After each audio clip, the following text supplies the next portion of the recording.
2005 ஒரு தலைமைத்துவ பயிற்சி மாநாடுக்காக state department, US state department இந்தியாவிலிருந்து என்னை அனுப்பி இருந்தார்கள். நான் அங்க போனேன். அப்ப ஜார்ஜ் புஷ் அங்க 2005 அவர் தான் அங்க பிரசிடென்டா இருந்தவர். அப்படி போய் உட்காரும் போது நாங்க 16 நாடுகள்ல இருந்து போயிட்டு வந்திருக்கோம். நான் இந்த விஷயத்தை நான் பெருசா சொல்றது இல்ல வெளியில. அப்படி நான் போயிருந்த போது 16 நாடுகள் இந்தியாவில இருந்து நான் போயிருந்தேன். அதுல ஒரு நாடு, எந்த நாடுன்னு சொல்ல மாட்டேன், எல்லாருக்குமே ஸ்டார் கிடைச்சதுங்க. ஸ்டார் பார்ட்டிசிபென்ட் கிடைச்சது, அவருக்கு மட்டும் கிடைக்கவே இல்லைங்க. கடைசி நாளுங்க லிண்டா ஹாரிஸ்னு ஒருத்தங்க தான் எங்களை வழிபடுத்தினாங்க. கடைசியா லிண்டா ஹாரிஸ் அவர்கிட்ட போய் நின்று சொல்றதை நான் கேட்கிறேன். எல்லாரும் ஜெயிச்சுட்டு போறாங்க, சால்ட் லேக் சிட்டில இருந்து நாங்க கிளம்புறோம், நீங்க ஸ்டார் வாங்கிடணுமே. ஐ வில் ட்ரை அப்படின்னாரு அவரு. எப்போ சொல்றாரு? அன்னைக்கு சாயந்தரம் 6 மணி செஷன் முடிஞ்சிருச்சு. அடுத்த நாள் வேலிடிக்டரி சர்டிஃபிகேட் வாங்கிட்டு எல்லாருமே ஃப்ளைட் ஏற வேண்டிதான். நடந்த விஷயத்த சொல்றேன், உங்கள யாருக்கேனும் ஏதேனும் மாற்றம் வருகிறதான்னு பாருங்க. ராத்திரிக்கு என்ன சாப்பிட்றதுங்கிறத எங்ககிட்ட கேட்பாங்க, நாங்க குறிச்சு கொடுக்கணும். என் பக்கத்தில் இருந்தவர் என்ன குறிச்சு கொடுத்தாருன்னா, அந்த ஸ்டார் வாங்காத ஆளு இடியாப்பமும் மீன் குழம்பும் குறிச்சு கொடுத்தார். ஸ்ட்ரிங் ஹாப்பர் ஃபிஷ் கறி குறிச்சு கொடுத்தார். நான் சப்பாத்தி சிக்கன் டிக் பண்ற. அடுத்தவங்களுக்கு பார்ப்போம்ல என்ன பண்ணியிருக்காங்கன்னு சொல்லிட்டு. ஒருத்தங்க நூடுல்ஸ், ஒருத்தங்க பாஸ்தா, அது இதுன்னு சொல்லி அந்தந்த நாட்டுக்கு ஏற்ற மாதிரி சொல்லியிருந்தாங்க. இவர் ஃபிஷ் கறியும் ஸ்ட்ரிங் ஹாப்பர் சொல்லியிருந்தார். சரி, எல்லாரும் போயிட்டோம், அவங்கவுங்க ரூமுக்கு போயிட்டோம். ஹில்டன் ஹோட்டலில் தான் போட்டிருந்தாங்க, பெரிய ஹோட்டல். போயிட்டு சாப்பிட்டுட்டு அடுத்த நாள் எல்லாரும் ரெடியாக உட்காடுறோம். அந்த வேலிடிக்டரி ஃபங்க்ஷனில் அந்த அம்மா எங்கள் எல்லாருக்கும் சேர்த்து கிளாஸ் எடுத்தது. எது லீடர்ஷிப்? நீங்க உண்மையிலேயே தலைமைத்துவத்தில் இருக்க வேண்டும் என்றால், மாபெரும் சபைதனில் நீங்க அப்படி நடந்து வரணும்னா, எல்லாரும் உங்களை புகழணும்னா, உங்ககிட்ட என்ன குணம் இருக்கணும்? அந்த குணங்களில் ஒரு குணம், மிக முக்கியமான குணம் என்னன்னா, வீடியோ போடுதுங்க அந்த அம்மா.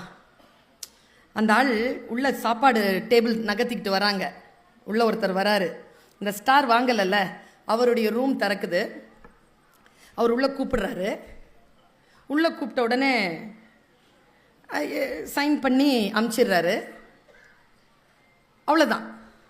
அதுக்கப்புறம் எதுவுமே பேசப்படலை. கிளியரன்ஸ்க்கு வராங்க, கிளியரன்ஸ் எடுத்துகிட்டு போயிட்டாங்க. அவ்வளோதான். அந்த அம்மா கேட்டுச்சு, உங்களுக்கு என்ன சர்வ் பண்ணப்பட்டுச்சின்னு.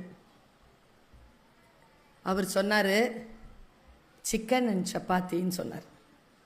நீங்கள் என்ன ஆர்டர் பண்ணியிருந்தீங்கன்னு கேட்டார். நான் ஸ்ட்ரிங் ஹாப்பர் அண்ட் ஃபிஷ் கறி சொல்லியிருந்தேன். அது வந்ததா? வரல. உங்ககிட்ட தானே கேட்டாங்க என்ன வேணும்ன்ட்டு, நீங்கள் தானே நோட் பண்ணி கொடுத்தீங்க. அது வரலல்ல, அது வரலன்னு ஏன் நீங்கள் கேட்கல? கொடுத்ததை சாப்பிடுவீங்களா?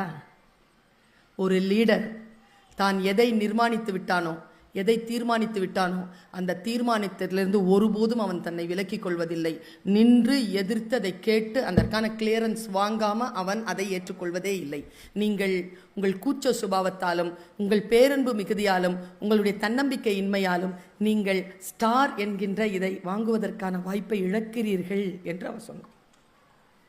ஏதாவது ஒன்று வருதா நமக்கு முன்னால, உனக்கு விருப்பம் இல்லையா? இது ஹம்பலா சொல்லி, இது எனக்கு விருப்பம் இல்லைங்க, இது என்னன்றதை சொல்லுங்க. முன்னால் இருக்கிறவங்க கோச்சிக்கிட்டோங்கிற நான், எனக்கு தேவையானதை நான் சொல்லும் போது நீ எப்படி கோச்சிக்குவ?